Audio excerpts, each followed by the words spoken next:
Alright, so this is to page 207 and it's question 10 that we're looking at here. Step 1, as always, I've just written in what trait we're looking at, so it's cucumber plants, and then I've drawn out my index. So we have bitter fruit versus non-bitter.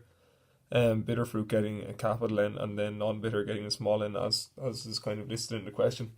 So we have our homozygous dominant, our heterozygous, and then our homozygous recessive traits. So it says in the question, two heterozygous plants are crossed. So if we're talking here about our phenotypes, so phenotype, it's going to be bitter crossed with bitter.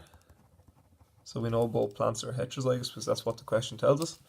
The genotype then of these two cucumber plants, we have capital N small n crossed with capital N small n. They're both heterozygous, it says it in the question.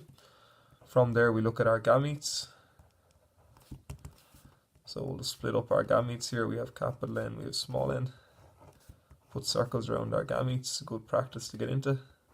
So capital N, lowercase n on this side too.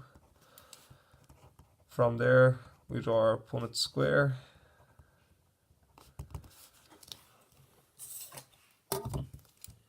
So same system with all these. It doesn't make any difference what side you put your letters on.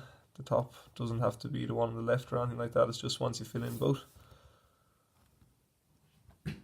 So we have here capital N with lowercase n, capital N, lowercase n. Fill in the boxes then. So capital N, lowercase n here, capital N, lowercase n, and then two lowercase n's at the end. So what we're left with is capital N, capital N, capital N, lowercase n, and then lowercase n, lowercase n. Our percentages in this case, this is 25%. We've 1 out of 4. This one here is 50%. We've 2 out of 4.